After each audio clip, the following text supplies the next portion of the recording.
Hello students and welcome back to my YouTube channel. This is Kashima Soni and today we are going to start the second last topic of our chapter, that is nitrates, right? So far we have discussed in this particular chapter series all the introductory topics that includes arrow notations, types of bond fission, reagents and substrates, types of reagents, types of organic reaction, energy concentrations, reaction intermediates, that includes carbocation, anion, free radical and carbenes.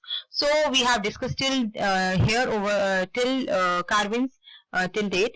So if you have not watched the 6 videos that I have uploaded in this particular chapter series, I request you to check all the links that I have mentioned of all the 6 videos in the description box below and then switch to this part of the chapter because we are almost on the verge of completion of the chapter, right? And if you have not watched the initiating topics, so how you are going to proceed with the rest of the topics in the in this particular chapter, right? So without wasting any more time, first of all just check those videos and then just switch to this part, right? And make your own notes, that is must. And without wasting any more time, let's talk about nitrates in this particular video. Okay, so as it is also a reaction intermediate, right, as it is also a reactive intermediate, तो ये भी क्या होगा, they are also your short lived highly reactive chemical species. Since your nitrogen over here is also having sextet of electrons, यानी कि उसके valence shell में 6 electrons हैं, जिसकी वजह से उसके पास एक स्ट्रॉन्ग अर्ज है, एक नीड है, एक डिमांड है to complete its octet by gaining 2 electrons. ठीक है, so it is highly reactive, it is short lived because इसका लाइफ टाइम शॉर्ट है. तो ये आपका बिल्कुल आपके कार्बीन की तरह हो गया. ठीक है, अब कार्बीन में हम बात करते थे कार्बन को कंसीडर करके, नाइट्रीन में हम बात करेंगे नाइट्रोजन को कंसीडर करके. So basically nitrenes are the nitrogen analogues of carbene. Very easy to remember, right? And they are again defined as the neutral monovalent nitrogen species in which nitrogen has 2 unshared pair of electrons and is bonded to only one monovalent atom or a group.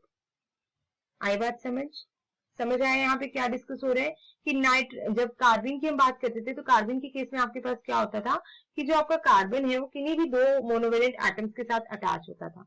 ठीक है, लेकिन nitrogen analogue की बात करते हैं, जब हम नाइट्रीन्स की बात करते हैं तो नाइट्रीन्स के केस में क्या है कि nitrogen definitely has 2 unpaired electrons present on it but they are bonded to only one monovalent atom और ग्रुप. समझ आई बात? ठीक है, okay, let me complete the structure. First of all, two non-bonding pair of electrons बोले, 2 non-bonding pair of electrons. ठीक है, मतलब आपके पास 2 lone pairs अवेलेबल है नाइट्रोजन के ऊपर. यहाँ पे आपको एक ही दिख रहा होगा, लाइक यहाँ पे लिख लो, ये नहीं दिख रहे होंगे आपको. ठीक है, तो इस तरह से आपके पास स्ट्रक्चर होता है आपके नाइट्रीन का. So nitrine just like carbene they behave as Lewis acid or electrophile because उनकी अर्ज है, उनकी नीड है, डिमांड है to accept 2 electrons so as to complete its octet, so they can act as Lewis acid or electrophiles. ठीक है, so यहाँ पे आप देख सकते हो one example where your primary amide is getting converted into primary amine in the presence of a base, right? तो ये भी आपके पास किसका एग्जाम्पल है, नाइट्रीन का ही एग्जाम्पल है, जिसे आप समझेंगे यहाँ पे आगे चल के. सो बेसिकली अब आपको क्वेश्चन ये आएगा कि क्या ये आपके पास नाइट्रीन है. So no, this is the final product.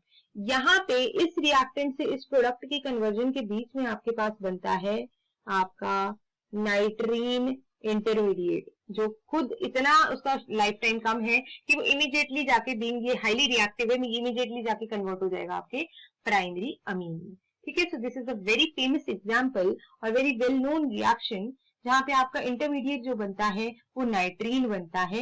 This is your Hofmann bromamide reaction, जो आप यूजुअली अपनी छोटी क्लासेस में +2 में +1 में पढ़ चुके हो, right? So proceeding further, talking about the preparation and generation of नाइट्रीन. So it just like your carbene, it include the thermolysis and photolysis, but यहाँ पे अब आपका केस आएगा अजाइड्स और आइसोसाइनेट्स का. ठीक है, तो फर्स्ट ऑफ ऑल आप देख सकते हो यहाँ पे अजाइड का एग्जांपल लेके बात की है. आप देख सकते हो ये आपका स्ट्रक्चर है अल्काइल अजाइड का. ठीक है, दैट इज योर RN3.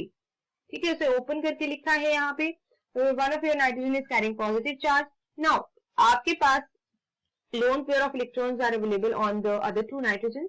सो यहाँ पे क्या हो सकती है delocalization of electrons can occur, which result into the formation of another resonating structure like this. Right? अब इस resonating structure की जब आप करेंगे फोटोलिसिस या फिर थर्मोलिसिस, तो वहां पे आपके पास क्या बनेगा, नाइट्रोजन गैस एज सच निकल जाएगा, निकल गया, और पीछे आपके पास जो रह गया that is your नाइट्रीन, that is alkyl nitrene. ठीक है बच्चे, ये तो हो गया आपका एजाइड का केस. अल्काइल आइसोसाइनेट के केस में देख लो, वही बात है जैसे पहले वाले केसेस हमने डिस्कस किए थे, सेम चीज है, बस आपको स्ट्रक्चर याद होने चाहिए, आपको सिंबल पता होना चाहिए, स्ट्रक्चर याद होना चाहिए, आप अपने आप ये क्वेश्चन कर लोगे, इस तरह की प्रेपरेशन कर लोगे. ठीक है, तो आपके पास यहाँ पे जैसे प्रीवियस केस में हमने कार्बीन में निकाला था कार्बोनिल कंपाउंड, वैसे यहाँ पे निकलेगा और पीछे आपका रह जाएगा अल्काइल नाइट्रीन. जब आपके पास यहाँ पे हेट्रोलिटिक क्लीवेज हो रही है, एक पाई इलेक्ट्रॉन्स पूरा का पूरा कार्बोनिल कंपाउंड लेके बाहर निकल गया, और एक सिग्मा इलेक्ट्रॉन्स पूरे के पूरे सिग्मा बॉन्ड से लेके वो आपका अल्काइल नाइट्रीन नाइट्रोजन लेके बाहर निकल गया एज अल्काइल नाइट्रीन. ठीक है, so one more method of preparation is by base catalysed elimination of sulphonate ion from orthohydroxylamine orthosulfonate. So this is your orthohydroxylamine और orthosulfonate. यहाँ पे आपका क्या हो रहा है, so, जैसे कि मैंने आपको कहा, यहाँ पे आप देख सकते हो, we have taken the example of phenyl azide. This is phenyl azide, और यहाँ पे आप देख सकते हैं that nitrogen which is carrying positive charge. Let me just complete it for you. This is a complete structure of phenyl azide. So nitrogen which is carrying positive charge will accept the electrons from this particular covalent bond and it will get removed itself from as a nitrogen gas.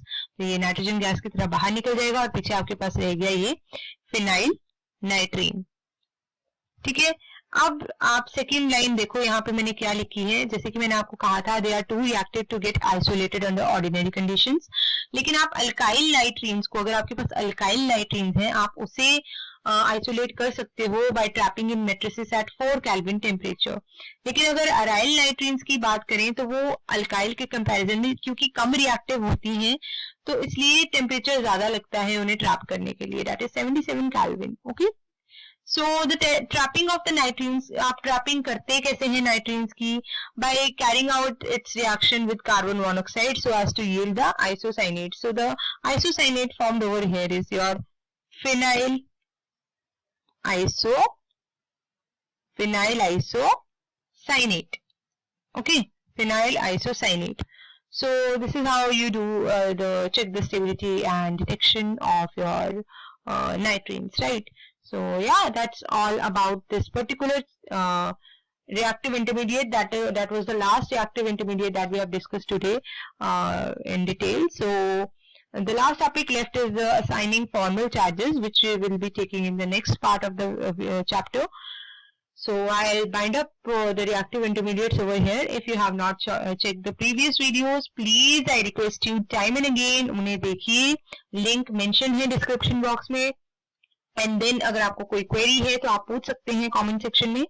And अगर कोई query नहीं भी है, videos पसंद आई हैं, so do give your reviews, do like, subscribe, share my channel, press the bell icon for more updates, and that's it. Thank you and have a nice day.